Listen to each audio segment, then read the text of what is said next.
Hello everyone, mga subscriber ko, mga followers and friends, hello. So since walang pasok today, ay magluluto ulit si Ging. Ayan, ang tagapagmana ng kusina. Yan yung part niya dito. So today with walang pasok, ano ang iluluto ni Ging? Ampalaya, ginisang ampalaya. Ayan. And then, ang partner ng ating ampalaya ay, anong isda yan? Lapu-lapu. Ano? Ano lapo-lapo? Ayan na naman tayo sa isda. Ang tawag dyan, dalagang bukid. May asin na ba yan? Wala pa. Sige, lagyan ng asin yan ha, mamaya. And then, before that, tuturuan kita mag-marinate ng, anong tawag dyan? Sa isda na yan. Ako na lang. Bangus yan. Baka kung ano pa sabihin mo, maging pating pa yan. So, ang gagawin dyan, hindi lang prito kasi more on prito yung alam niyang gawin.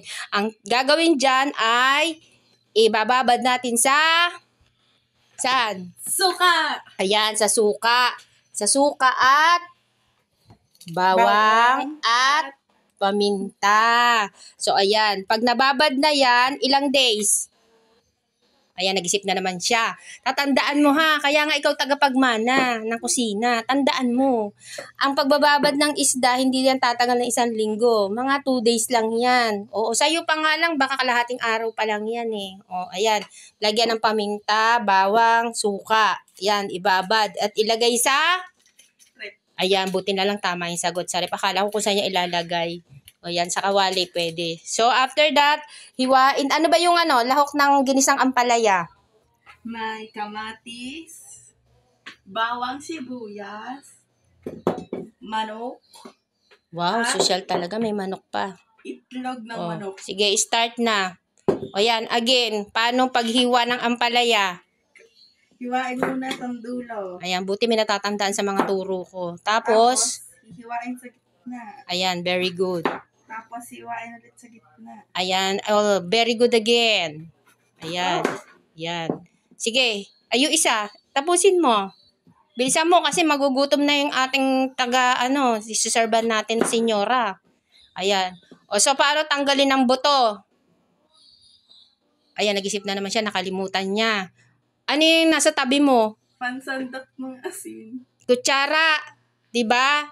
So, yan yung, pantanggal. Hindi yung pangkutsara sa asin. Ano ka ba? Yan. Yan, natandaan mo na. Ganyan ang pagtanggal ng buto ng ampalaya, ha? Yan. Tapos, hiwain na. Okay? Ilagay mo dyan. Then, mamaya, lalagay natin doon at igigisa mo na. Okay, ayan. Sige. Antayin po natin. Pero bago yan, asinan mo muna yung isda. Tsaka, iprito mo na. Kasi habang piniprito mo yan, hiwain mo yung ampalaya. Ganyan, ha? Matuto ka. Medyo mabilis ang kilos. Kasi si madam nagugutom na. Go. Asinan mo na. Gaano karaming asin? Isang kutsara. Diyos mio. UTI ang aabutin ko dito. Ayan. Ayan. Nako, delikado tong tinapay sa kanya. Mayat maya tinitignan. Para yan sa kape ko, manahimik ka. Ha? Kakain ka na naman. Busog-lusog na naman. Ganunin mo yung isda. Hindi pwedeng budbud lang. Siyempre. Parang nakakadiri, pero masarap kumain pag nagkamay. Ganyan. Alam nyo, mga kamamsi, ang anak natin, kailangan matuto na hindi puro cellphone, hindi puro barkada. So, since wala nga pasok, kailangan siyang matutong magluto. Hindi kasi lahat ng oras tayong mga parents ay nasa bahay. Kung ano i-stock natin sa rep, kung may rep kayo o kung wala, kung pabili natin sila. Alam na nila kung paano yung magluto at gawin. Para pagdating natin ay, yun na, gagawin na, kakain na. Kung may sakit man tayo, meron tutulong sa atin na gagawa sa bahay. So, kaya siya yung pinagluluto ko. Soon, magiging, na siya? Chef? Hindi, magagamit niya yan sa buhay niya. Skills yan sa pag-a-apply ng trabaho, sa pag-business sa sarili, pagdating ng panahon, wala na ako sa tabi niya, siyempre matanda na ako. Matututo na siya sa buhay niya. Yan ang magandang ituro natin sa ating mga anak. Kaya ako nagbablog ng ganito, para makita ng mga kaibigan niya na hindi lang talaga siya marunong kumain. Nilalabas ko na po yung talent niya. Marunong din po siyang magluto. Yan. Minsan sumasablay lang sa oras. O, yan. Since patapos ka na marinate na yung isda, yung lapu-lapu kuno mo, tandaan mo ha, dalagang bukid yan. Isa lang mo na. Baka masunog yung kawali. Ayan. Ipirin mo yung mantika. Mahal. So, ayan. Antayin mo ha. O, hindi basta lalagay. Antayin mong masunog yung kawali ha. Ay mo usok na yata. Bilisan mo. Ilagay mo na. Bag mo hinaan. Talagang malakas yan. So, di ba? Lumalayo. Akala mo naman sasabog sa mukha. Ayan na, may kalaban. Bilisan mo! Diyos mio. Oh. Ingatan ba ang face? Oh, bilisan. Oh, ayan. So, mga bata ha, pagka kayo nagpiprito, mag-ingat. Huwag ihagis ang isda. Okay? Ayan. Aba, yan lang. Dagdagan mo pa. Sayang ang apoy. Mahal ang gas. Bilisan mo. So guys, ganyan ang pagluluto ha. Ayan. Parang akala mo nakikipaglaban sa gera. Yung mga itsura pag nagpiprito. Ang layo niya. Parang may kalaban. Ayan, diba? Oh. Marinate mo na yung bangus. Lagyan mo na ng suka muna. Tapos magpitpit ka ng bawang, paminta. Ilagay mo dyan. Tapos lagay mo na yan sa rep. Oo. Ganyan, tatandaan mo. Para marami ka ng menu. Kala ko sa freezer ilalagay. Ha? Freezer! Mio, anong freezer? Oh. Ayan, ibudbud mo yung paminta. Ayan. Tapos yung bawang, pitpitin lang ha. Hindi yung gigilingin mo. Pitpit lang. Tapos ibudbud mo dyan sa sa isda. Go, bilisan mo ng si Madam ay gutom na. Yan, pitpit ang tawag dyan. Yan, ganyan. Bilisan mo yung isda mo, umiiyak na. Masusunog na, bilis. Yan, bilisan mo. Akala mo madali ang pagluluto sa kusina, Dalian mo yung isda mo. Susunog na. O, dalian mo, sunog na yung yung isda. O, baliktarin mo. Tignan mo kung okay na. Yan. So, ayan guys. Para matuto yung mga anak natin magluto, ayan, gabay lang. So, wala naman na akong problema sa pagbubukas niya ng kalan. Okay naman na siya. Marunong na siya. Nakokontrol na niya. Kasi dati, nung bago pa lang, talagang pag-click niya, lumalayo siya, tumatakbo. Sabi ko, hindi ganun. So, okay na siya. Ayan, ha. Isda, hindi giniling, ha. Huwag mong durugin, ha. So, ayan, okay na. Ang kulang na lang asin. Go. Bilisan mo. O, baka isang dakot na naman ang asin. Sakit sa bato yan. Sumobra naman sa konti. Walang lasa. Dagdagan mo naman. Ito talaga. Yan, haluin mo. Ayan. Yan. Nandyan ang sarap. Sa kamay. Kinakamay talaga yan. Ha? Oh, yan. Marami ka ng menu. Sa susunod, bibigyan kita ng exam. Ma, magiging lasang cellphone na to. Naku po, Diyos mio, karo Roblox mo. Bilisan mo, yung isda mo, sunog na. After nyan, lagay mo na sa rep, bilis.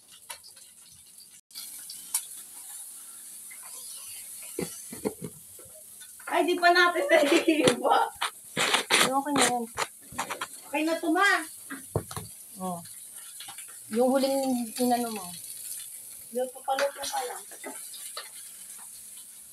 Ako huliin ko lang ito. 8 minutes. O, patayin mo na yung kawali. Umuusok pa. Kunin yung isa kasirola dyan. Palitan mo. Paggigisa ka na ng ampalaya. Kasi O siya, bilisan mo. Huwag na masyadong pakatadtad. Basta kailangan tadtad lang. Ayan, yan. Maganda yan. O, yung kamati, sibuyas, ayan, hiwain mo. Ingatan mo yung kamay mo. Baka mabawasan. Paano na magro-Roblox? Paano hiwan sibuyas? Patriangle. Patriangle? Strips tawag, strips lang, panggisa, okay? Bilisan mo.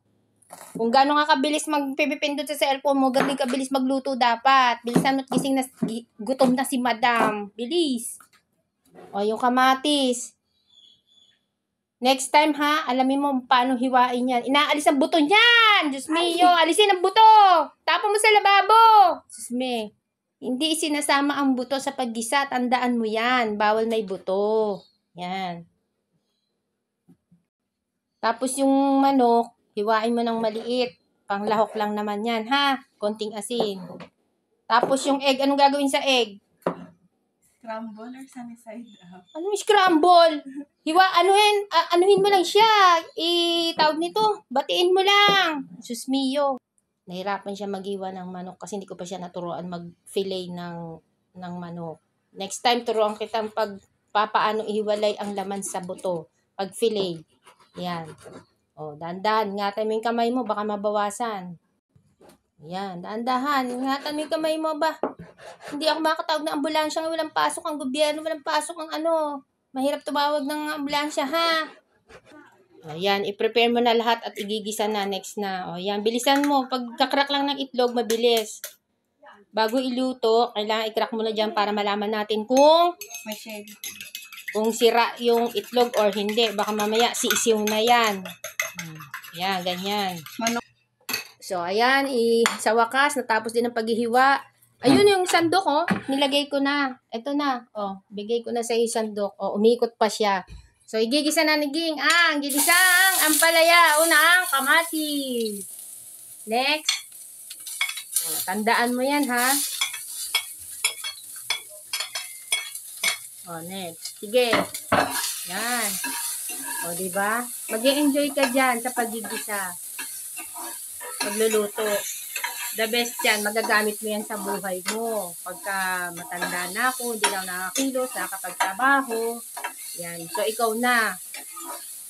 Hindi lang pang bahay, pang negosyo pa. Magagamit mo yan. Diba? O, next. Kapag nakita mo na sangkot siya na next, ay ang Manok. manok. Yan.